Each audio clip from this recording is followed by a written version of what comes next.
Hi. Shirt ഊരാൻ bro. അതെ അതെ. നമസ്കാരമുണ്ട്. നമസ്കാരം. ഞാൻ നിങ്ങൾ ഇതിന്റെ കണ്ടന്റ് ഇടുന്ന ഞാനിങ്ങനെ കാണാറുണ്ട്. ഇപ്പൊ ഇതിനകത്ത് വല്ലപ്പോഴും കിട്ടോ എന്നാലോചിച്ചുകൊണ്ടിരിക്കുവായിരുന്നു. ആ ഇവിടെ എവിടെയാ കഴിച്ചോ? സ്ഥലം? ഞാൻ വയനാടാണ്, ഇപ്പൊ മൈസൂരാണ്. ആ മൈസൂർ വർക്ക് ചെയ്യാണ്. ഞാനൊരു സൈക്കോളജിസ്റ്റാണ്. സൈക്കോളജിസ്റ്റ് ഉള്ളല്ലോ. യെസ്. വർക്കൗട്ടൊക്കെ ചെയ്യാറുണ്ടോ? ഡെയിലി ഇല്ല, ഇപ്പോ കുറച്ചു കാലമായിട്ട് ഒരു പരിക്കൊക്കെ ആയിട്ട് റെസ്റ്റിലാണ്. പണ്ട് ഹൈക്ക് ചെയ്യുമായിരുന്നു. ആ വർക്കൗട്ട് അല്ല, ഞാൻ ഒരു ഹൈക്കറാണ്, ആ ലൈസൻസ്ഡ് ഹൈക്കറാണ്. അത് മാത്രം. എന്ത് പറ്റി? ആക്സിഡന്റ് ബൈക്കാണോ? കാർ. കാർ ആക്സിഡന്റാ? അപ്പൊ എന്റെ ഷോൾഡർ ബോണും റിബ്സും ഫ്രാക്ചറായി. ആ അപ്പോ ഹൈക്കിംഗ് ഒന്നും ചെയ്യാൻ പറ്റത്തില്ല, സ്ട്രെങ്ത് ഒക്കെ പോയി. ഇനി ഒന്നേന്ന് തുടങ്ങണം വീണ്ടും. ആ റിക്കവർ ആയ കംപ്ലീറ്റ്?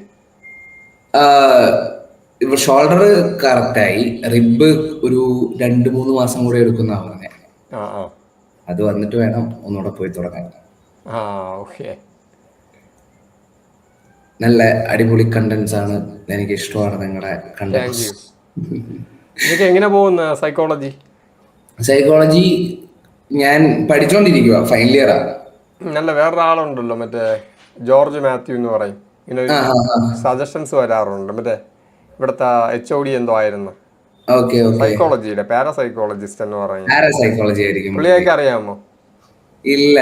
അല്ല, ഞാൻ പേഴ്സണലി ഇങ്ങനെ അറിയാന്നല്ല, പുള്ളിയുടെ വീഡിയോ ഒക്കെ കാണാറുണ്ടാണ്. ആ അങ്ങനെ ഞാൻ സൈക്കോളജി എടുത്തത് പാരാസൈക്കോളജി എടുക്കാൻ ഓ, വേണ്ടിയിട്ടായിരുന്നു. അതിനു വേണ്ടി തന്നെയാണോ? പക്ഷേ സംഭവം എന്താന്ന് പറഞ്ഞാൽ, ഈ പാരാസൈക്കോളജി എന്ന് പറയുന്നത് ഇപ്പോഴും ഇവോൾവ് ആയിക്കൊണ്ടിരിക്കുന്ന ഒരു ഫീൽഡാണ്. അതെ അതെ. അതിന്റെ സത്യം എന്താ മിഥ്യ എന്താന്ന് ഇപ്പോഴും നമുക്ക് അറിയത്തില്ല. ആ അതൊരു ക്വസ്റ്റ്യൻ മാർക്കാ. ആ ആ പ്രേതം ഉണ്ടോ ഇല്ലയോ എന്ന് നമുക്ക് ഉറപ്പിക്കാനും പറ്റില്ല. അതെ, മറ്റേ കോൺഷ്യസ്നെസ്സിനെ കുറിച്ചൊക്കെ അതിലുണ്ടല്ലോ. കോൺഷ്യസ്നെസ് ഒക്കെ ബേസാ, സൈക്കോളജിയുടെ ബേസാ, അതെല്ലാരും പഠിക്കുന്നതാ. ആ അല്ല, കോൺഷ്യസ്നെസ് നിങ്ങൾ പഠിക്കുന്നത് അത് ബ്രെയിൻ ഉണ്ടാക്കുന്നതാണെന്നോ, അല്ലെങ്കിൽ ബ്രെയിന് കോൺഷ്യസ്നെസ്സിനകത്ത് ഉള്ളത് എന്ത് കൺസെപ്റ്റാണ് പഠിക്കുന്നത് ഇപ്പോൾ? ഞങ്ങളുടെ കോൺസെപ്റ്റ് എന്താന്ന് പറഞ്ഞാൽ, brain is the structural unit. അത് ബ്രെയിൻ അതിന്റെ ബ്രെയിന്, അതായത് തീ ഉണ്ടാകുമ്പോൾ ചൂടുണ്ടാകും പോലെയാണ് ബ്രെയിനിന് അതെ. കോൺഷ്യസ്നെസ് ഉണ്ടാവുന്നത്. ചൂടില്ലാതെ തീയും ഇല്ല, തീയില്ലാതെ ചൂടും ഇല്ല. ആ ഇതൊരു ബ്രെയിൻ ഡിബേറ്റിംഗ് വിഷയമാണ്. ഇപ്പോഴും ഒരുപാട് ന്യൂറോ സയന്റിസ്റ്റുകൾ തിരിച്ചു പറയുന്നുണ്ട്, കോൺഷ്യസ്നെസ്സിനകത്താണ് ബ്രെയിൻ വരുന്നതെന്നൊക്കെയുള്ള. അതുണ്ട്. അത് ഇപ്പോഴും എന്താ പറയാ, കണ്ടിന്യൂ ആയി പോകുന്ന ഒരു ആർഗ്യുമെന്റ് ആണ്. ബ്രെയിൻ ആണോ അതോ കോൺഷ്യസ്നെസ് ആണോ നമ്മുടെ സോഴ്സ് എന്ന്. അതെ അതെ. എന്തുകൊണ്ടാന്ന് വെച്ചാല്, ഇപ്പോ ബ്രെയിൻ എന്ന് പറയും, ഇപ്പൊ ബ്രെയിൻ ഡെഡ് ആയ ആൾക്കാർക്ക് കോൺഷ്യസ്നെസ് ഇല്ല. അതെ അതെ. അല്ല, അപ്പൊ അവര് ഉദ്ദേശിക്കുന്ന മറ്റേ ശുദ്ധബോധം എന്ന് പറയുന്ന പ്യുവർ കോൺഷ്യസ്നെസ് എന്നുള്ള ഒരു കൺസെപ്റ്റ്. ഉം ഉം ഉം അതായത് ആ ബോധം നമ്മളെ കൺസെപ്റ്റ്, അതായത് ജീവിബോധം നഷ്ടപ്പെടും. ഉം ജീവിബോധത്തിന് അതീതമായിട്ടുള്ള ഒരു ബോധം ഉണ്ടല്ലോ, ഈ പ്യുവർ കോൺഷ്യസ്നെസ് എന്ന് പറയുന്നത്. ഉം ഇപ്പൊ രമണ മഹർഷിയുടെ ഒക്കെ പുസ്തകങ്ങളൊക്കെ വായിച്ചിട്ടുണ്ടോ റെഫർ ചെയ്യാൻ വേണ്ടി? ഉം ഉം ഉം. അപ്പൊ ഇപ്പൊ അതിലൊക്കെ പറയുന്നേ.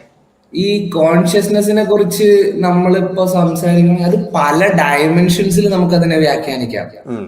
ഇപ്പോ നമ്മൾ കുറച്ചുകൂടി മിത്തോളജിക്കൽ പരമായിട്ട് പോവുകയാണെങ്കിൽ, നമ്മൾ അതിനെ സുപ്രീം കോൺഷ്യസ്നെസ് ആയിട്ടൊക്കെ കൺസിഡർ ചെയ്യാം. അതെ. മഹാഭാരതം, രാമായണം, ഭഗവത്ഗീത, ഖുറാൻ, ബൈബിൾ, ഇങ്ങനത്തെ സ്ക്രിപ്റ്റേഴ്സ് ഒക്കെ എടുത്തു കഴിഞ്ഞാൽ ഒരു അൾട്ടിമേറ്റ്, ഒരു മനുഷ്യന്റെ അതെ പീക്ക് അതെ. ഫോമിൽ അവന്റെ ശരീരവും മനസ്സും എത്തിക്കഴിയുമ്പോൾ അവന് ബോധോദയം കിട്ടിയെന്നൊക്കെ പറയില്ലേ, അതെ. അത് ഒരു സുപ്രീം കോൺഷ്യസ്നെസ് ആണ്. അതേപോലെ ചിലർ പറയുന്നു ബ്രെയിനിന്റെ 90% നമ്മൾ ഉപയോഗിക്കുന്നില്ല, 10% നമ്മൾ ഉപയോഗിക്കുന്നുള്ളൂ എന്ന് പറഞ്ഞ് ഡിബേറ്റ് ചെയ്യുന്ന ആൾക്കാരുണ്ട്. ആ ഇതിന്റെ പ്രോപ്പർ ആൻസർ ആരുടെ കയ്യിലും ഇല്ല. ഓരോരുത്തരുടെ അതെ അതെ. പെർസെപ്ഷൻ അനുസരിച്ച് ഇത് മാറിക്കൊണ്ടേയിരിക്കുന്ന ഒരു സാധനം. അതെ അതെ. അല്ല, പല ഈ യുക്തിവാദികളൊക്കെ ഉണ്ടല്ലോ, നിരീശ്വരവാദികൾ. കോൺഷ്യസ്നെസ് 100% തെളിയിച്ചു കഴിഞ്ഞു എന്നൊക്കെയുള്ള സൂഡോ സയൻസ് പ്രചരിക്കുന്നുണ്ട്. ഇല്ല അത് ഇല്ല. ഇന്നും തെളിയിക്കപ്പെടാത്ത ഒരു കോൺഷ്യസ്നെസ് എന്ന് കാര്യമാണ്. പറയുന്ന സാധനം ഇനിയിപ്പോ മനുഷ്യൻ എന്തോരം കാലം ജീവിക്കുന്നു, അത്രയും കാലം ഇവോൾവ് ആയിക്കൊണ്ടിരിക്കുന്ന ഒരു സാധനമാണ് ഈ കോൺഷ്യസ്നെസ് എന്ന് പറയുന്നത്. അതെ അതെ. ഇപ്പോ ഞാൻ കാണുന്ന ലോകത്തെ മറ്റൊരാൾ കാണുന്ന വേറെ രീതിയിലാണ്. അത് അല്ല, ഇപ്പോ ഞാനിത് നോക്കിയിട്ടുള്ളപ്പോൾ ഈ കോൺഷ്യസ്നെസ്സിനകത്താണ്, ബോധത്തിലാണ് എല്ലാം ഉള്ളതെന്നുള്ളതാണ് ഞാൻ ഇതിനെക്കുറിച്ച് ഒരുപാട് റിസർച്ച് ചെയ്തപ്പോൾ മനസ്സിലാക്കിയത്. അതായത് എല്ലാം ബോധത്തിനകത്താണ്, അതെ. ബോധത്തിലാണ് ഉള്ളത്. ഇപ്പൊ ബിഗ് ബാങ്ക് പോലും ബോധത്തിലാണ് സംഭവിക്കുന്നതെന്നാണ് പറയുന്നത്. Big bang. ഇപ്പൊ Yeah. എല്ലാം നിലനിൽക്കാൻ വേണ്ടി ഒന്ന് വേണമല്ലോ. ഇപ്പൊ നമുക്ക് ചിത്രം വരയ്ക്കണമെങ്കിൽ ചെവിരി വേണമല്ലോ. അതുപോലെ ഈ സ്പേസ് എല്ലാം ബോധത്തിലാണ്, അങ്ങനത്തെ ഒരു കൺസെപ്റ്റ്. അപ്പൊ അതിപ്പോ ഒരുപാട് പുതിയ സയന്റിസ്റ്റുകൾ അംഗീകരിക്കുന്നുണ്ട്. എല്ലാം ബോധത്തിലാണെന്നുള്ളൊരു കൺസെപ്റ്റ്. നമ്മള് ഇപ്പൊ പറയത്തില്ലേ പരബ്രഹ്മം എന്ന് പറയും. അതെ അതെ. വൈസ് പറയുവാണെങ്കിൽ പരബ്രഹ്മം. ഇനിയിപ്പോ ബൈബിൾ വെച്ച് നോക്കുകയാണെങ്കിൽ ദ സുപ്രീം കോൺഷ്യസ്നെസ് ആണ് ദ ഓൾ ഫാദർ. അതായത് ദൈവം എന്ന് പറയുന്നത് പരമബോധമാണ് ദൈവം. അതെ, അതാണ് പറയുന്നത്. ഈ ആദിയിൽ വചനം ഉണ്ടായിരുന്നു, വചനം ദൈവത്തോട് കൂടെയായിരുന്നു, വചനം ദൈവമായിരുന്നു. അതൊക്കെ ഈ കോൺഷ്യസ്നെസ്സിനെ അടിസ്ഥാനപ്പെടുത്തി പറയുന്നതെന്ന് പറയുന്നുണ്ട് പലരും. അതേപോലെ നമ്മളിപ്പോ അമേരിക്കയിൽ എങ്ങാണ്ട് ഈ അടുത്തൊരു റിസർച്ച് കഴിഞ്ഞിട്ട് അവര് ശിവ എന്നാണ് എനർജീനെ വിളിക്കുന്നത്. അതെന്തുകൊണ്ടാന്ന് പറഞ്ഞാൽ ശിവനെ കുറിച്ച് ശിവപുരാണത്തിലൊക്കെ പറയുന്നത് പുള്ളി neither can be created nor B destroyed. ആ ലോ ആണ് നമ്മൾ ഫിസിക്സ് പഠിക്കുമ്പോൾ അതിനകത്ത് എനർജീനെ പറയുന്നത് neither can be created nor B destroyed. അതേപോലെ ആ ഒരു സാധനം എനർജി ആണ് അൾട്ടിമേറ്റ് കോൺഷ്യസ്നെസ് എന്ന് വിശ്വസിക്കാനാണ് എനിക്കിഷ്ടം. പക്ഷെ ഞാൻ വിശ്വസിക്കുന്നത് അങ്ങനെയല്ല. എനർജിയും എല്ലാം ഉള്ളത് ബോധത്തിലാണ്. അതായത് ബോധം പുറത്തിരിക്കുന്ന എന്തോ അല്ല, ഈ എല്ലാം നമ്മൾ കാണുന്നത് എല്ലാം ബോധത്തിലാണ് ഉള്ളത്. എനർജി എന്നുള്ള കൺസെപ്റ്റ് ഇപ്പൊ ബോധം വേറെ എവിടെ ഇരിക്കുന്നു, നമ്മൾ മാറിയിരിക്കുന്നു, അങ്ങനെയാണല്ലോ. ഞാൻ ഉദ്ദേശിച്ച മൊത്തം എന്തൊക്കെയുണ്ടോ എല്ലാം ബോധത്തിലാണ്. ഞാനും ആ ഒരു കോൺസെപ്റ്റിൽ വിശ്വസിക്കുന്ന ഒരാളാണ്. അതായത് ഇതൊന്നും വേറെ വേറെ സാധനങ്ങളല്ല, എല്ലാം പുറകിലോട്ട് പോയ ആറ്റംസിന്റെ പുറകിലോട്ട് പോയ കോർക്ക്, സ്ട്രിങ്സ്, അത് തന്നെയാണല്ലോ. അപ്പൊ എല്ലാമായി ഇരിക്കുന്ന ഒരേ സാധനം തന്നെയാണ്. അത് നമുക്ക് പലതായിട്ട് തോന്നുന്നു. ഇപ്പോ നമ്മള് ഒരു ഉപ്പെടുത്താലും പഞ്ചസാര എടുത്താലും ഇതിന്റെ സ്ട്രക്ചറൽ പരമായിട്ടുള്ള വ്യത്യാസങ്ങൾ പുറമേ കാണാം. പക്ഷെ അകത്തേക്ക് പോകുന്തോറും ഇത് രണ്ടും ഒന്നാണ്. അത്രേ ഉള്ളൂ. അതാണ് അവര് മായ എന്ന് പറയുന്നത്. എല്ലാം yes, everything is one and nothing at the same time. അതെ, അതായത് പലതും കൂടി ചേർന്ന് പലതും ഉണ്ടാവുന്നു. പിന്നെ അത് നശിക്കുന്നു, അടുത്ത പുതിയ സാധനങ്ങൾ ഉണ്ടാവുന്നു. അതിനെയാണ് ഇവര് ബ്രഹ്മാവ്, വിഷ്ണു, ശിവൻ എന്ന് പറയുന്നത്. ബ്രഹ്മാവ് ഈ പലതും കൂടി ചേർന്ന് ഉണ്ടാവുന്ന അവസ്ഥ, വിഷ്ണു നിലനിൽക്കുന്ന അവസ്ഥ, ശിവൻ എന്ന് പറയുന്നത് ഉണ്ടായത് കൂടി ചേർന്നത് പിരിയുമ്പോൾ അത് ഇല്ലാതാവുമല്ലോ, ആ അവസ്ഥ. അപ്പൊ ഇത് മാത്രം ഇങ്ങനെ നിരന്തരം നടക്കുന്നു. ഇത് നടക്കുന്നത് ബോധത്തിൽ നിന്നാണ് പറയുന്നത്. അത് നടക്കുന്നത് ബോധത്തിൽ തന്നെ. ഇപ്പൊ ഒരുപാട് പേര് ഈ കൺസെപ്റ്റ് മോഡേൺസ് ഇപ്പൊ മുമ്പ് ആരും എടുക്കത്തില്ല. ഇപ്പൊ അത് ഈ ന്യൂറോ സയന്റിസ്റ്റുകൾ തന്നെ ഇതിലോട്ട് വരെയാണ്, എല്ലാം ബോധത്തിലാണെന്നുള്ള കൺസെപ്റ്റ്. ഇത്രയും മറ്റേത് മാറ്റി, അതായത് ബ്രെയിൻ ഉണ്ടാക്കുന്ന ഒന്നാണ് കോൺഷ്യസ്നെസ് എന്നുള്ളത് ഇപ്പോൾ ഒരുപാട് പേര് തള്ളിക്കളയുന്നുണ്ട്. അങ്ങനെ അല്ലാന്ന്. അതായത് ഈ സൈക്കോളജിന്റെ സ്റ്റാർട്ടിങ്ങില് ബോധമാണ് എല്ലാത്തിനും ഉണ്ടാക്കുന്നത്, സോളാണ് നമ്മുടെ ബിഹേവിയറിന്റെ കോർ എന്നായിരുന്നു പഠിപ്പിച്ചുകൊണ്ടിരുന്നത്. പിന്നെ ലേറ്റർ ഓൺ സയൻസ് ഡെവലപ്പ് ആകുമ്പോൾ ഇത് മാറി മാറി വന്നിട്ട് ബ്രെയിൻ ആണ് ബോധത്തെ ഉണ്ടാക്കുന്നത് എന്നായി. അപ്പൊ അത് ഇനിയും ഇവോൾവ് ആയിക്കൊണ്ടിരിക്കുന്നു, പുതിയ കണ്ടുപിടുത്തങ്ങൾ വരുന്നു. ഉത്തരങ്ങൾ നമ്മള് ഉത്തരത്തെ ഫോക്കസ് ചെയ്യുന്നതിനേക്കാളും ആ ചോദ്യം എന്താന്ന് മനസ്സിലാക്കി കഴിഞ്ഞാൽ കുറെ ബെറ്റർ ആയിരിക്കും. അതെ അതെ. പിന്നെ നമ്മൾ കാണുന്ന ഈ ലോകവും റിയൽ അല്ല. അതായത് ഇപ്പൊ ഒരു പാമ്പിനെല്ലാം ഷാഡോ വ്യൂ ആണ്. ഒരു പാമ്പിന്റെ കണ്ണിലൂടെ നോക്കുമ്പോൾ ലോകം മൊത്തം ഷാഡോ ആണ്.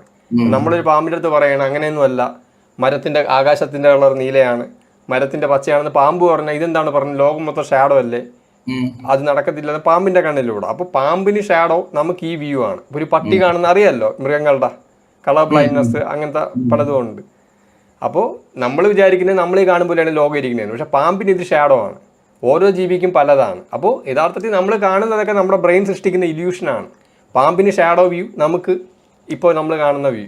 പക്ഷെ നമ്മൾ വിചാരിക്കുന്നത് ഇതുപോലെയാണ് എല്ലാ ജീവികളും കാണുന്നത്, ഇതാണ് റിയൽ എന്ന്. ഒരിക്കലും അല്ല, നമുക്ക് മാത്രമാണ് ഇത് റിയൽ, പാമ്പിന് വേറെയാണ്. അപ്പൊ മൊത്തത്തിൽ മായയാണ്, എല്ലാം നമ്മുടെ ബ്രെയിൻ സൃഷ്ടിക്കുന്ന ഇല്യൂഷനാണ്. പാമ്പാവണമെന്ന് പോലും ഇല്ലല്ലോ. അതായത് ഓരോ ജീവിയുടെ. അതെ അതെ. എല്ലാരും പറയുന്ന ഒരു കഥ ഉണ്ടായിരുന്നു. അതായത് 3 പൊട്ടക്കണ്ണന്മാരെ, അതായത് കണ്ണ് കാണാത്ത ആൾക്കാരെ ഒരു ആനയുടെ അടുത്ത് കൊണ്ടുപോയി. ഒരാൾ കയറി ആനയുടെ കാലിയെ പിടിച്ചു, മറ്റൊരാൾ ആനയുടെ വാലയെ പിടിച്ചു, ഒരാൾ അതിന്റെ തുമ്പിക്കൈയെ പിടിച്ചു. വാലയെ പിടിച്ച ആള് പറഞ്ഞു ആന ചൂലാണ്, ചൂല് പോലെയാണ്. വാലയെ പിടിച്ച ആള് പറഞ്ഞു ആന തൂണാണ്, തൂണ് പോലെയാണ്. തുമ്പിക്കൈയെ പിടിച്ച ആള് പറഞ്ഞു ആന പാമ്പാണ്, പാമ്പ് പോലെയാണ്, കയറ് പോലെയാണ് എന്നൊക്കെ. അത് ഓരോരുത്തരും പെർസെപ്ഷൻ ആണ്. അവരെങ്ങനെയാണോ ഭൂമിയെ കാണുന്നത് അതാണ്. അപ്പൊ ഒരു ആബ്സല്യൂട്ട് റിയാലിറ്റി ഇല്ല. റിയാലിറ്റി അതാണ് പറയുന്നത്, എല്ലാം ബോധത്തിലെന്നാണ്. നമ്മുടെ ജീവി ബോധത്തിൽ നമ്മൾ ഇങ്ങനെയാണ് കാണുന്നത്, മറ്റൊരു ജീവി വേറെ രീതിയിലാണ് കാണുന്നത്. അപ്പോൾ ഇതൊന്നും അല്ല യഥാർത്ഥ റിയാലിറ്റി, യഥാർത്ഥ വ്യൂ. ഇതൊക്കെ നമ്മുടെ ബ്രെയിൻ സൃഷ്ടിക്കുന്ന ഇല്യൂഷൻ. അല്ലെങ്കിൽ ലോകം എന്നൊക്കെ പറയുന്നത് ഭയങ്കര പേഴ്സണൽ ആൻഡ് പെർട്ടിക്കുലർ ആയിട്ടുള്ള ഒരു കാര്യമാണ്. അതെ ഇപ്പൊ ഞാൻ കാണുന്നതും ഞാൻ വിശ്വസിക്കുന്നതുമായിട്ടുള്ള കാര്യങ്ങൾ മറ്റൊരാൾ കാണുമ്പോൾ അത് എൻറ്റയർലി ഡിഫറെന്റ് ആണ്. അതെ അതെ. ഇപ്പോ എനിക്ക് എന്ന് പറയുന്നത്, ഞാൻ എന്റെ പ്രൈമായിട്ട് കാണുന്നത് മ്യൂസിക്. എനിക്ക് പാട്ട് ഭയങ്കര ഇഷ്ടമാണ്. മ്യൂസിക്, നേച്ചർ, ഇതൊക്കെയാണ് ഞാൻ എന്റെ കാഴ്ചപ്പാടിൽ എനിക്ക് ഏറ്റവും ടോപ്പിൽ നിൽക്കുന്ന കാര്യങ്ങൾ. പാട്ട്, അതേപോലെ ഹൈക്ക് ചെയ്യുക, നേച്ചറിനോട് ക്ലോസ് ആയിട്ടിരിക്കുക. ഞാൻ എന്റെ ബോഡിനോട് അത്രയും കോൺസെൻട്രേറ്റഡ് ആയിട്ടുള്ള ഒരാളല്ല. പക്ഷെ അതേസമയം മറ്റൊരാൾക്ക് അയാളുടെ ബോഡിയാണ് അയാളുടെ പ്രൈം ട്രഷർ. ഇപ്പോ ചില ആൾക്കാർ ഓക്കെ, എന്റെ ബോഡി ഞാൻ ഇത്രയും നല്ല രീതിക്ക് ഫിറ്റ് ആയി കൊണ്ടു നടക്കുന്നു, ഇതാണ് എന്റെ പ്രൈം. അത് അയാളുടെ പ്രൈം. എന്റെ പ്രൈമായിട്ട് ഞാൻ കാണുന്നത് എന്റെ ബോഡി പുറത്തെന്ത് പ്രൊജക്ട് ചെയ്യുന്നു എന്നുള്ളതിൽ ഞാൻ ബോധവടല്ല. പക്ഷെ എനിക്ക് എന്ത് ഹാൻഡിൽ ചെയ്യാൻ പറ്റും എന്നുള്ളതിൽ ഞാൻ ബോധവടാണ്. അതായത് കാടും മലയൊക്കെ കയറാൻ നേരത്ത് സ്ലിപ്പായി വീഴാതിരിക്കാൻ എനിക്ക് സ്ട്രെങ്ത് വേണം. പക്ഷെ അത് മറ്റൊരാളെ കാണിച്ച് പ്രൊജക്ട് ചെയ്ത് ഞാൻ സ്ട്രോങ് ആണെന്ന് പ്രൂവ് ചെയ്യാൻ എനിക്ക് താല്പര്യമില്ല. അങ്ങനെ അത് ഓരോരുത്തർക്കും ഓരോ തരം. ഇപ്പൊ ചില ആൾക്കാർക്ക് ഓക്കെ, ഞാനൊരു സ്ട്രോങ് ബിൽഡ് ആണ്, എനിക്ക് എന്റെ ബിൽഡ് ഇത്രയും, എന്റെ കോർ ഇത്രയും സ്ട്രെങ്ത് ഉള്ളതാണ് എന്ന് കാണിക്കുന്നതാണ് ഒരാളുടെ പ്രൈമായിട്ട് അയാൾ കൺസിഡർ ചെയ്യുന്നത്. അല്ലെങ്കിൽ അയാളും ശരിയാണ്, ഞാനും ശരിയാണ്. പക്ഷെ എന്റെ ശരിയും അയാളുടെ ശരിയും ഒന്നാവില്ല. ഇത്രേ ഉള്ളൂ. പിന്നെ ഇത് ഗോസ്റ്റിനെ കുറിച്ചൊക്കെ അത് എത്തിയിട്ടില്ലല്ലോ ഇപ്പൊ. ഗോസ്റ്റ് അത് എന്റെ അതിന്റെ ഇൻസ്ട്രുമെന്റ്സ് ഒക്കെ ഉണ്ട്. ഐ മീൻ അല്ലെ, അതിൽ കുറെ ഒക്കെ ഉള്ള ഈ ടൈം സ്ലിപ്പിന്റെ ഇതിനെ കുറിച്ചല്ലേ പറയുന്നത്. ഇപ്പൊ നമ്മൾ കാണുന്ന ഇല്യൂഷനൊക്കെ ഒന്ന് മറ്റേ തലച്ചോറിന്റെ പ്രശ്നം കൊണ്ട് ഇല്യൂഷൻ ഉണ്ടാവും. രണ്ട് ഈ ടൈം സ്ലിപ്പ് എന്ന് പറയുന്ന ഒരു കൺസെപ്റ്റ് പറയുന്നുണ്ടല്ലോ. ടൈം സ്കിപ്പ് എന്ന് പറയുന്ന ടൈം സ്ലിപ്പ് മറ്റേ ഇപ്പൊ ഒരാള് ഇപ്പൊ നമ്മള് കാണുകയാണെങ്കിൽ ചിലപ്പോ മുമ്പേ അയാൾ അങ്ങനെ ഒരാൾ അവിടെ ഉണ്ടായിരുന്നു, അപ്പൊ അതിന്റെ ഒരു ടൈം സ്ലിപ്പ് കയറി വരുന്നു എന്നൊക്കെ ഉള്ള കൺസെപ്റ്റ്. അത് നമ്മൾ പറയുന്നത് എന്താന്ന് പറഞ്ഞാൽ, ഈ സേതുരാമയ്യർ CBI കണ്ടിട്ടില്ലേ? അതിനകത്ത് പുള്ളി എനർജിനെ കുറിച്ച് പറയുന്ന ഒരു കൺസെപ്റ്റ്. ഈ energy can neither be created nor B destroyed, ഞാൻ നേരത്തെ പറഞ്ഞല്ലേ. അപ്പൊ നമ്മുടെ ശരീരം എപ്പോഴും ഒരു എനർജിനെ പ്രൊഡ്യൂസ് ചെയ്യുന്നുണ്ട്. അപ്പൊ നമ്മൾ എന്ന് പറയുന്ന ഒരാൾ മരിച്ചു കഴിഞ്ഞാൽ നമ്മുടെ ശരീരത്തിൽ നിന്ന് ആ എനർജി ലോസ് ആയി. അല്ല, ആ എനർജി കോൺഷ്യസ്നെസ്, ആ എനർജിക്ക് എന്തെങ്കിലും സ്പെഷ്യാലിറ്റി ഒന്നും ഇല്ലല്ലോ. അത് അതിനെ കുറിച്ച് ഞാൻ അങ്ങനെ തപ്പിപ്പോയി. ജീവിബോധം നമ്മുടെ തലച്ചോറ് പരിണാമത്തിലൂടെ ഉണ്ടായതാണ്. ജീവിബോധം നമ്മുടെ ചുറ്റുപാടും ഉള്ള കാര്യങ്ങൾ അതൊക്കെ എന്തായാലും മരണത്തോടു കൂടി ഇല്ലാതാവും. അത് പോവും. പക്ഷെ നമ്മുടെ ശരീരം എന്ന് ഒക്യുപ്പൈ ചെയ്തിട്ടുള്ള ഒരു സ്പേസ് ഉണ്ട്, ഒരു എനർജി സ്പേസ്. അതൊരു വോയിഡ് ആവുക ചെയ്യുന്നത്. ഇപ്പൊ ഒരു നക്ഷത്രം മരിച്ചാൽ അവിടെ ബ്ലാക്ക് ഹോൾ ഉണ്ടാവും. അതേപോലെ നമ്മുടെ ശരീരത്തിന്റെ ആ എനർജി അവിടെ ഇല്ലാതായി കഴിയുമ്പോൾ അവിടെ ഒരു വോയിഡ് ക്രിയേറ്റ് ആവുന്നുണ്ട്. ആ വോയിഡിനെ പൊതുവെ നമ്മൾ നെഗറ്റീവ് എനർജി ആയിട്ടാണ് കൺസിഡർ ചെയ്യുന്നത്. മൈനസ് സൈൻ ആണ് ആ വോയിഡിനുള്ളത്. ആ മൈനസ് സൈന് പ്രത്യേകിച്ച് എന്താ പറയാ, നമ്മളെ ഉപദ്രവിക്കാനുള്ള കഴിവോ സിനിമയിൽ കാണുന്ന പോലെ തേറ്റ ഒലിപ്പിച്ച് വരാനുള്ള ശക്തി ഒന്നുമില്ല. ആ ഒരു നെഗറ്റീവ് എനർജി ഒരു പ്രസൻസ് ആണ്, നമുക്കത് ഫീൽ ചെയ്യാം. നമ്മുടെ ഉള്ളില് നമ്മളെ ഇവോൾവ് ചെയ്തു വന്നപ്പോ നമ്മുടെ ഉള്ളിലെ ഭയത്തെയാണ് ആ എനർജി അറ്റാക്ക് ചെയ്യുക, അല്ലെങ്കിൽ ആ എനർജി ഇൻഫ്ലുവൻസ് ചെയ്യുന്നത്. ശ്രദ്ധിച്ചിട്ടുണ്ടോ? നമ്മൾ ഈ പ്രേതം, ഭൂതം, പിശാച് എന്ന് പറയുന്ന എല്ലാ സാധനങ്ങൾക്കും കൂർത്ത പല്ലുണ്ടാവും, വലിയ നഖങ്ങളുണ്ടാവും, ഭീകരരൂപികളായിരിക്കും. കാരണം നമ്മൾ പ്രിമിറ്റീവ് ആയിരുന്ന സമയത്ത് നമുക്ക് ത്രെട്ട് ആയിട്ടുണ്ടായിരുന്ന ജീവികളാ അതൊക്കെ. രൂപം നമ്മൾ ഈ പേടിക്ക് കൊടുത്തു.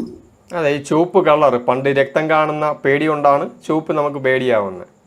പിന്നെ പച്ച, അതുകൊണ്ട് പ്രതീക്ഷ, മരങ്ങൾ പച്ചയാണ്. ട്രാഫിക്കില് ചുവപ്പ് പെട്ടെന്ന് അപായത്തിന്റെ, അതൊക്കെ ആൻസിസ്ട്രിയിൽ നിന്ന് ജെനറ്റിക്സ് വഴി കിട്ടുന്നതാണ്, കൈമാറി കിട്ടുന്നത്. ആ ഒരു ജെനറ്റിക്സ് വഴി വന്ന ആ പേടി ഈ നെഗറ്റീവ് എനർജിയായിട്ട് കണക്ട് ആവുമ്പോഴാണ് പ്രേതത്തിന് കറുത്ത കളറാണ്. എനിക്ക് കറുപ്പ് ഭയങ്കര ഇഷ്ടമാണ്, എന്റെ ഫേവറേറ്റ് കളർ കറുപ്പാണ്. അത് ഈ കറുപ്പിനോടുള്ള ഫിയർ, ഈ നൈറ്റ് പുറത്തിറങ്ങാൻ പ്രെഡേറ്റേഴ്സിനെ പേടിച്ചിരുന്ന അത് തന്നെയാണ് ബ്ലാക്കിനെ ഭയപ്പെടുന്നത്. എനിക്ക് എന്ന് പറഞ്ഞാൽ ഞാൻ പൊതുവെ രാവിലെ ആക്റ്റീവ് ആയിരിക്കുന്നതിനേക്കാളും കൂടുതൽ രാത്രി ആക്റ്റീവ്. എനിക്ക് രാവിലെ ഞാൻ കുറച്ച് ടയേർഡ് ആയിരിക്കും, പക്ഷെ രാത്രി ഞാൻ അത്യാവശ്യം നല്ല രീതിക്ക് ആക്റ്റീവ് ആണ്. ഞാൻ ഭയങ്കര കോൺഷ്യസ് ആണ്, ചെറിയ ഒച്ചകൾ വരെ ഞാൻ ശ്രദ്ധിക്കും, ആ ഒരു ടൈപ്പാ. അപ്പൊ എനിക്ക് രാത്രി തന്നെ ഇഷ്ടമാണ്. അതുകൊണ്ട് ഞാൻ ഇതുവരെ പ്രേതത്തെ കണ്ടിട്ടുമില്ല. ഞാൻ അങ്ങനെ എന്തെങ്കിലും പ്രസൻസ് അനുഭവിച്ചാലും അതിന് കറുപ്പ് കളർ ആയിരുന്നില്ല. എന്റെ ഫ്രണ്ട്സ് ഇങ്ങനെ പറഞ്ഞിട്ടുണ്ട്, ഞാൻ റൂമിൽ ഒറ്റയ്ക്ക് ഇരിക്കാൻ നേരത്ത് ആരോ എത്തി നോക്കുന്ന പോലെ എനിക്ക് തോന്നി, ഞാൻ തിരിഞ്ഞു നോക്കിയപ്പോ അവിടെ ആരും ഉണ്ടായിരുന്നില്ല, എനിക്കൊരു കറുത്ത പൂച്ചേനെ കണ്ടു, എനിക്ക് പേടിയായി. ഇത് അവരുടെ ഉള്ളിൽ ആ ഭയത്തെ, അവരുടെ നെഗറ്റീവ് പ്രസൻസിനെ അഫക്ട് ചെയ്യുന്നതാണ്. അമ്പലങ്ങളിലൊക്കെ പോകുമ്പോൾ കൂടുതലും അവിടെ യൂസ് ചെയ്യുന്നത് ഗോൾഡ്, കോപ്പർ, ഇങ്ങനത്തെ മെറ്റൽസ് ആണ്. ഈ മെറ്റൽസിന്റെ പ്രത്യേകത എന്താ, സിൽവർ, ഇതിനൊക്കെ ഒരു പോസിറ്റീവ് ഓറയുണ്ട്, ഒരു എനർജി ഉണ്ട്. അത് ഇൻഫ്ലുവൻസ് ആവുമ്പോൾ നമുക്കൊരു പോസിറ്റീവ് ഫീലിംഗ്. സിമ്പിൾ ആയിട്ട് ഇപ്പൊ ശവപ്പറമ്പിൽ ചെല്ലുമ്പോൾ നമുക്ക് ആ ഒരു നെഗറ്റീവ് അടിക്കാൻ കാരണം അതൊരു നെഗറ്റീവ് പ്ലേസ് ആണ്. സങ്കടവും കരച്ചിലും വിഷമവും മാത്രം നിറഞ്ഞു നിൽക്കുന്ന ഒരു സ്ഥലം. അവിടെ ചെല്ലുമ്പോൾ നമ്മൾ ഓട്ടോമാറ്റിക്കലി നെഗറ്റീവ് ആയി പോകും. ഹോസ്പിറ്റലുകളും അങ്ങനെയാണ്. ലേബർ റൂമിന്റെ ഫ്രണ്ടിൽ ഒഴികെ ഹോസ്പിറ്റലിന്റെ ബാക്കി ഏത് സ്ഥലത്ത് ചെന്നാലും നമുക്ക് ആദ്യം മാത്രമേ ഉണ്ടാവുള്ളൂ. മോർച്ചറി, ബാക്കി എല്ലായിടത്തും. കാരണം അവിടെ എപ്പോഴും പ്രഷർഫുൾ ആയിട്ടൊരു സിറ്റുവേഷൻ ആണ്. അപ്പൊ അവിടെ ഏറ്റവും കൂടുതൽ നെഗറ്റീവ് ഇമോഷൻസ് ആണ്. ഇപ്പോ ഞാൻ സൈക്കോളജി ഇപ്പോ ഇന്റേൺഷിപ്പ് ചെയ്യാൻ പോയ സമയത്താണെങ്കിൽ നമ്മുടെ അടുത്ത് വന്ന പല ക്ലയൻസും ഡോക്ടേഴ്സ് ആയിരുന്നു. അതേപോലെ ഇങ്ങനെ മെഡിക്കൽ ഫീൽഡിൽ വർക്ക് ചെയ്യുന്ന നേഴ്സുമാര്, ഇവരൊക്കെയാണ് ഏറ്റവും കൂടുതൽ ഡിപ്രഷനൊക്കെ സഫർ ചെയ്യുന്നത്. കാരണം ഇവര് ഡെയിലി കണ്ടുകൊണ്ടിരിക്കുന്നത് സങ്കടങ്ങളാണ്. സങ്കടം, നമ്മൾ ഈ പനിയൊക്കെ പടരുന്ന പോലെ സങ്കടവും സന്തോഷവും കണ്ടീജിയസ് ആണ്. ഞാൻ ഹാപ്പി ആണെങ്കിൽ എന്റെ അടുത്തേക്ക് ആൾക്കും ഹാപ്പി ആവാം. അടുത്തിരിക്കുന്ന ആള് സാഡ് ആണെങ്കിൽ എനിക്ക് സാഡ് ആവാനുള്ള ചാൻസും കൂടുതലാണ്. അതിൽ ഏതാണോ പ്രിവീൽ ചെയ്തേക്കുന്നത് അതാണ് ജയിക്കുക. ഞാൻ ഭയങ്കര പോസിറ്റീവായിട്ട് നിൽക്കുകയാണെങ്കിൽ ആ നെഗറ്റിവിറ്റി അവിടെ താന്നു പോകും, അല്ലെങ്കിൽ അത് ന്യൂട്രലായി. സൈക്കിക് കഴിവുകൾ എന്തെങ്കിലും ഉണ്ടോ? ഈ സൈക്കിക് എന്ന് പറയുന്നുണ്ടല്ലോ. സൈക്കിക് കഴിവ് അല്ല, ചില ആളുകൾ അങ്ങനെ പറയണ കേട്ടിട്ടുണ്ട്, സൈക്കിക് ആണ്, അറിയാൻ പറ്റും ഒരു സ്ഥലത്ത് ചെന്നാൽ തന്നെ. എനിക്ക് സൈക്കിക് ആയിട്ടുള്ള കഴിവുകൾ ഉണ്ടോന്ന് ചോദിച്ചാൽ ഇല്ല. ഞാനൊരു റെഗുലർ ഹ്യൂമൻ ബീങ് ആണ്. പക്ഷെ ചില സമയത്ത് എനിക്ക് ചില വിഷൻസ് വരും. റാൻഡം വിഷൻസ് ആണ്, ഞാൻ കൺട്രോൾ ചെയ്യുന്നതൊന്നുമല്ല. ഞാനതങ്ങനെ ആരോടും പറയാറുമില്ല എനിക്കിത് വന്നു എന്ന്. പക്ഷെ എനിക്ക് ഭയങ്കര ക്ലോസ് ആയിട്ടുള്ള ആൾക്കാരാണെങ്കിൽ ഞാൻ അവരോട് പറയും, എടാ ഞാൻ ഇങ്ങനെ ഒരു സാധനം, എനിക്ക് ഇങ്ങനെ ഒരു തോന്നൽ വന്നായിരുന്നു, ഒന്ന് ശ്രദ്ധിച്ചോ. മോസ്റ്റ് പ്രോബബ്ലി അത് സൈക്കിക് ആണെന്ന് ചോദിച്ചാൽ ഞാൻ ഭയങ്കര ഒബ്സർവൻ്റാ. ഞാൻ എല്ലാം ശ്രദ്ധിക്കും, ചുറ്റുമുള്ളതെല്ലാം കുറച്ചധികം ശ്രദ്ധിക്കുന്ന കൂട്ടത്തില. അപ്പൊ എന്തെങ്കിലും മൈന്യൂട്ട് ചേഞ്ച് വന്നത് കാരണം എൻ്റെ ഉള്ളിൽ വന്നൊരു ചിന്തയായിരിക്കും. ഇപ്പൊ ഒരു രണ്ടുപേര് റിലേഷൻഷിപ്പിൽ ഇരിക്കുകയാണ്. അപ്പൊ അതിൽ ആ പയ്യൻ അല്ലെങ്കിൽ ആ പെങ്കൊച്ച് ഈ എന്തെങ്കിലും അവൾക്ക് എന്തെങ്കിലും ചേഞ്ച് വരികയാണെങ്കിൽ ഞാനിപ്പോ, അല്ലെങ്കിൽ അവൻ എന്തെങ്കിലും ചേഞ്ച് വരികയാണെങ്കിൽ ഞാൻ ആ പാർട്ട്ണറിനോട് പറയും, എടാ അവളിങ്ങനെ ഒരു ചേഞ്ച് വരുന്നുണ്ട്, ശ്രദ്ധിക്കാം, ശ്രദ്ധിക്കാതിരിക്കാം. അതും അത്രയും ക്രിട്ടിക്കൽ ആണെങ്കിൽ മാത്രമേ പറയുള്ളൂ. അല്ലാണ്ട് ഞാൻ മൂന്നാമത്തെ ആള് ചെന്നിട്ട് ഇൻഫ്ലുവൻസ് ചെയ്ത് നശിപ്പിക്കേണ്ട ഒന്നല്ല. അത് ഇവനെയും ബാധിക്കും അവളെയും ബാധിക്കും എന്നുള്ള സിറ്റുവേഷനിൽ ഞാൻ പറയും. അല്ലാത്ത പക്ഷം എന്റെ തോന്നലാണ്, ഞാൻ അവിടെ ഇങ്ങനെ കൊണ്ടു നടക്കും. പിന്നെ അത് എന്താണോ നടക്കുന്നത് അത് നടന്നു കഴിഞ്ഞിട്ട് ഓക്കെ ഫൈൻ, ഇപ്പൊ എന്റെ തോന്നൽ ശരിയായിരുന്നു എന്നൊരു ചിന്ത. അല്ലാണ്ട് സൈക്കിക് പവറായിട്ടൊന്നും ഇല്ല എന്നാണ് വിശ്വസിക്കുന്നത്.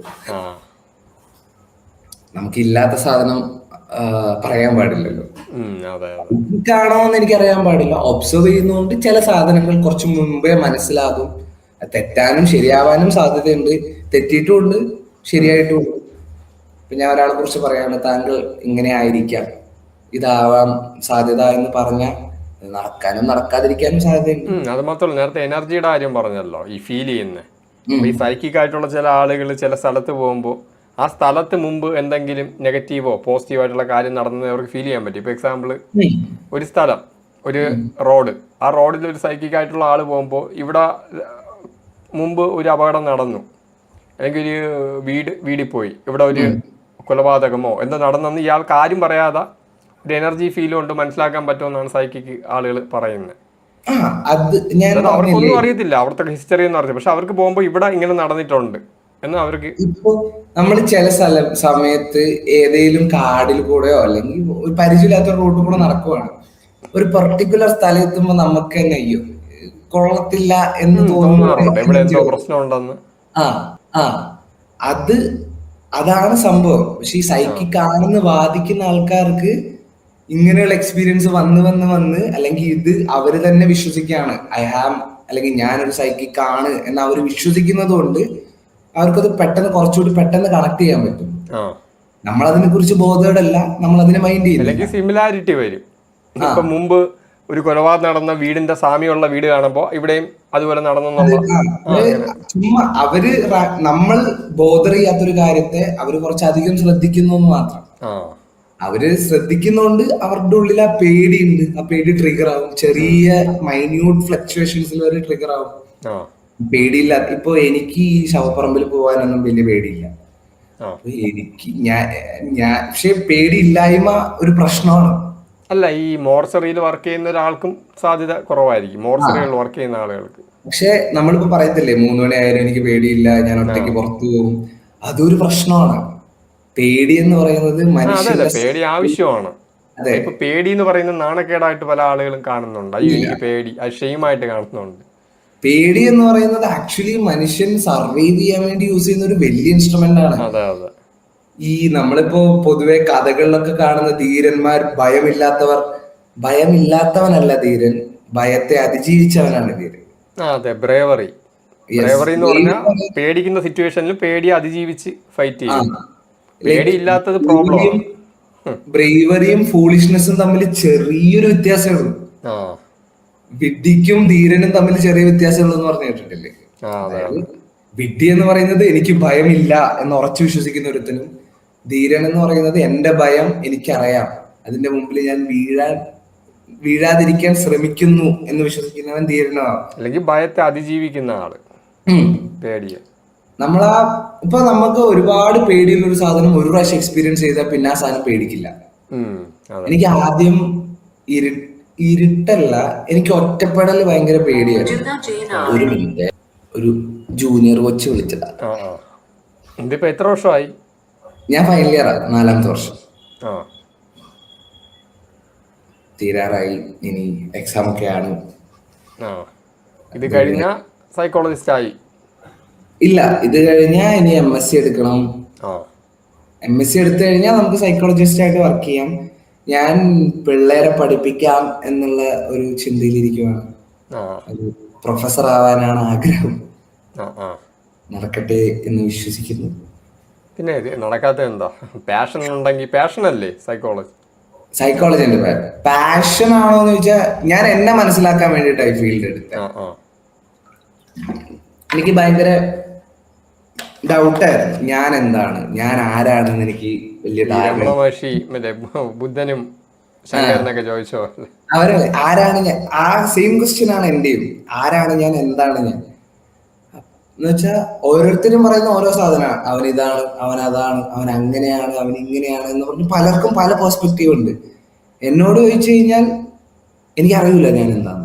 അല്ല, പലർക്കും പലതുള്ളത് ജീവിബോധത്തിൽ വരുന്നതല്ലേ, നമ്മൾ കാണുന്ന ഐഡന്റിറ്റി വരുന്നതാണ്. ഞാൻ ആ സാധനം എന്താണെന്ന് അറിയാൻ പറ്റുമെന്ന് വിചാരിച്ചിട്ടാണ് ഈ ഫീൽഡ് എടുത്തത്. പിന്നെ ഇതിനോടുള്ളൊരു താല്പര്യം കൊണ്ടു എനിക്ക് എന്തായാലും എന്നെ മനസ്സിലാക്കാൻ പറ്റിയില്ല, മറ്റുള്ളവരെയും മനസ്സിലാക്കാൻ പറ്റുന്നു തോന്നുന്നില്ല. പക്ഷെ അവരുടെ ബിഹേവിയറൽ പാറ്റേൺസ് എനിക്ക് മനസ്സിലാവും. സ്വഭാവ സവിശേഷതകൾ, സ്വഭാവത്തിൽ ഉണ്ടാകുന്ന വ്യതിയാനങ്ങൾ, ഇതൊക്കെ മനസ്സിലാക്കാനുള്ള കഴിവ് മാത്രമേ എനിക്കുണ്ട്. അവരെന്താന്ന് എനിക്ക് മനസ്സിലാവില്ല. അതേപോലെ ഞാൻ എന്താന്ന് മനസ്സിലാവുമെങ്കിൽ ട്രൈ ചെയ്യാം. എങ്ങാനും ആയാലും, ഇനി എങ്ങാനും ബിരിയാണി കൊടുത്താലും ആ സെറ്റപ്പിൽ ഇരിക്കുവാണ്. ബുദ്ധന്റെ ബോധോദയത്തെ കുറിച്ചും പഠിക്കാനുണ്ടായില്ലേ? നമുക്ക് ഇന്ത്യൻ ഫിലോസഫി വരും ഒരു പാർട്ടില്. അപ്പൊ നമ്മൾ yoga, Indian total east Asian, like Indian എന്ന് പറയുന്നത് ചൈന, ഇന്ത്യ എന്ന് പറയുന്നത് സെപ്പറേറ്റ് ആയിട്ടുണ്ട്. ചൈനീസ് ആയിട്ട് വരും. നമ്മൾ ഓരോ കൾച്ചറിലും പഠിക്കണം. താവോയിസം വേറെയാണ്. ഓരോ ഇപ്പൊ ഇന്ത്യൻ കൾച്ചർ എന്ന് പറയുമ്പോൾ ഇന്ത്യൻ കൾച്ചർ മാത്രം നമ്മൾ പഠിക്കുന്നു. US കൾച്ചർ, വെസ്റ്റേൺ വെസ്റ്റേണൈസ്ഡ് സാധനങ്ങൾ വെസ്റ്റേണൈസ്ഡ് ആയിട്ട് പഠിക്കുന്നു. ചൈനീസ്, ചൈന, ജപ്പാൻ അങ്ങനെയുള്ള രാജ്യങ്ങളെ east Asian, west Asian countries ആയിട്ട് പഠിക്കുന്നു. ഇന്ത്യ എപ്പോഴും മാറി തന്നെ നിൽക്കുന്ന ഒരു ഫീൽഡാണ്. കാരണം ഇന്ത്യയിൽ ഉണ്ടായിരുന്ന ആ ടൈമിലെ ഇന്ത്യൻസ് എന്ന് പറയുന്നത് വേറെ തന്നെ ഡയമെൻഷനിൽ ജീവിക്കുന്ന ആൾക്കാരായിട്ടാണ് സൈക്കോളജി കൺസിഡർ ചെയ്യുന്നത്. കാരണം നമ്മളിപ്പോ സിനിമകളിലും പുസ്തകങ്ങളിലൊക്കെ കാണുന്ന മൾട്ടിവേഴ്സ് അല്ലെങ്കിൽ ആ സാധനങ്ങളൊക്കെ എത്രയോ 1000-2000 വർഷങ്ങൾക്ക് മുമ്പ് മഹാഭാരതത്തിലും കൃഷ്ണപുരാണത്തിലൊക്കെ പറഞ്ഞു പോയിട്ടുണ്ട്. നമ്മള് പ്രൈമറി ഡിജിറ്റ് ആയിട്ട് 1 കൺസിഡർ ചെയ്തുകൊണ്ടിരുന്ന ആൾക്കാരുടെ മുന്നിലോട്ട് 0 എക്സിസ്റ്റ് ചെയ്തത്, ഐ മീൻ 0 കൊണ്ടുവന്നത് ഇന്ത്യൻസ് ആണ്. അതേപോലെ ഇന്ത്യൻസിന് അവരുടേതായ പ്രാധാന്യതയുണ്ട്. ഇവര് വലുതാന്നല്ല, അവർക്ക് അവരുടെ പ്രാധാന്യതയുണ്ട്, ബാക്കിയുള്ളവർക്ക് അവരുടെ പ്രാധാന്യതയുണ്ട്. സി ലൈക്ക് നമ്മളിപ്പോ എനിക്ക് എനിക്ക് വിഷ്ണുവിന്റെ അവതാരങ്ങളിൽ താല്പര്യം കുറഞ്ഞ അവതാരം എന്ന് പറയുന്നത് രാമനാണ്. പുള്ളീനെ പരംപുരുഷനായിട്ട് കൺസിഡർ ചെയ്യുമ്പോഴും പുള്ളിയും തെറ്റുകൾ ചെയ്തിട്ടുണ്ട്.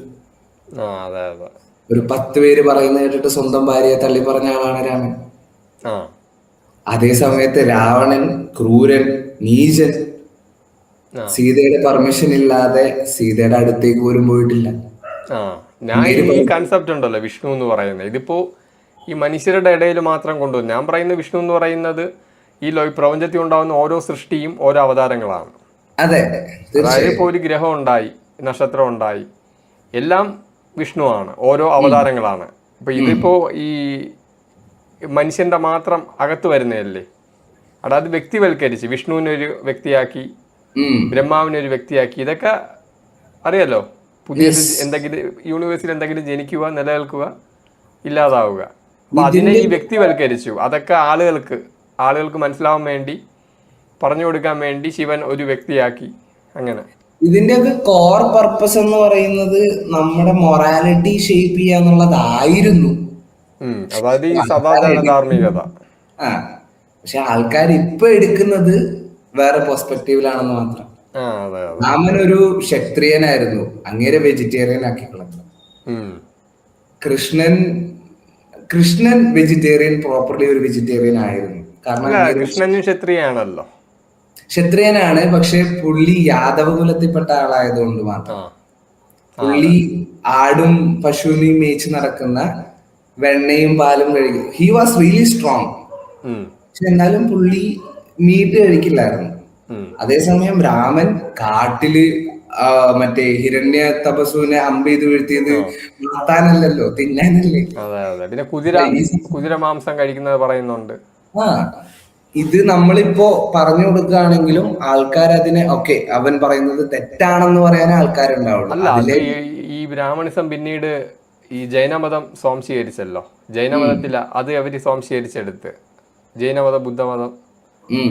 അല്ല, ബുദ്ധമതത്തിൽ അങ്ങനെയില്ല. ബുദ്ധമതത്തില് സ്വയം കഴിക്കുമ്പോഴ് നോൺ വെജ് കഴിക്കാൻ പാടില്ല. ആരെങ്കിലും ഭിക്ഷുവായിട്ട് പോകുമ്പോ ഒരാൾ ഇറച്ചി എടുത്ത ബുദ്ധ ഭിക്ഷുവിന് കഴിക്കാം. സ്വന്തമായി. ജൈനമതത്തിൽ അങ്ങനെയല്ല, കഴിച്ചേ കൂടാ. ബുദ്ധിസത്തിൽ പറയുന്നത് എന്താന്ന് പറഞ്ഞാൽ സ്നേഹത്തോടെ എന്ത് ഭക്ഷണം നീട്ടിയാലും അത് കഴിച്ചോ. അതെ, പക്ഷെ സ്വന്തമായിട്ട് ഒരു ബുദ്ധം കഴിക്കുമ്പോ ഒന്നിനെ കൊല്ലാനും പാടില്ലെന്ന് പറയുന്നുണ്ട്. ഒന്നിനെയും ആക്രമിച്ചു കൊന്ന് തിന്നൂടാ, പക്ഷെ എനിക്കായിട്ട് ഒരാൾ കൊണ്ടെത്തുന്ന ഭക്ഷണത്തെ നിന്ദിച്ചും കൂടാ. അതാണ് ബുദ്ധൻ പറയുന്നത്. ബുദ്ധനും ജനിച്ചപ്പോ മുതൽ വെജിറ്റേറിയൻ ആയിട്ടുള്ള മനുഷ്യനല്ല. അതെ.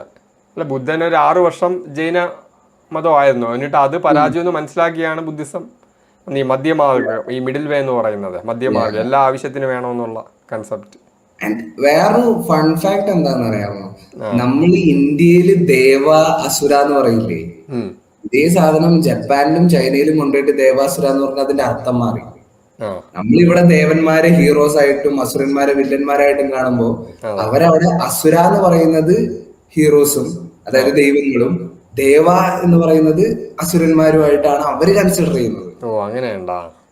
ഒരു സാധനമുണ്ട്. അതായത് നമ്മളിവിടെ ദേവ എന്ന് വിളിക്കുന്നത് ദൈവികമായ കാര്യത്തെയാണ്, പക്ഷെ അവര് അവിടെ ദേവ എന്ന് വിളിക്കുന്നത് ഈവിൽ ആയിട്ടുള്ള എന്റിറ്റീസിനെയാണ്. അവരുടെ ഡീമൺസിനൊക്കെ അവര് ദേവാസ് എന്നാണ് വിളിക്കുക. അവരുടെ ഗോഡ്സിനൊക്കെ അവർ അസുരയല്ല അഷുറാസ് എന്നാണ് അവർ കൺസിഡർ ചെയ്യുന്നത്. ഇത് നമ്മളിവിടെ പറഞ്ഞു കഴിഞ്ഞാൽ നമ്മുടെ മതത്തെ നിന്ദിച്ചു എന്ന് പറഞ്ഞിട്ട് കച്ചറ ഉണ്ടാക്കാൻ. അൾട്ടിമേറ്റ്ലി ഞാൻ വിശ്വസിക്കുന്നത് everything is suppose to be love, പക്ഷെ അത് ആരുടെ ഉള്ളിലും ഇല്ല. അപ്പൊ എന്തായാലും കണ്ടതിൽ സന്തോഷം. നീണ്ടൊരു കോൺവെർസേഷൻ. വീണ്ടും കാണാമെന്ന് പ്രതീക്ഷിക്കുന്നു. പേരെന്തായിരുന്നു? അമിൻ. കേട്ടില്ല. അമിൻ AMIN. ഓ, അമിൻ. ഓക്കെ, ശരി, കാണാം. ബൈ.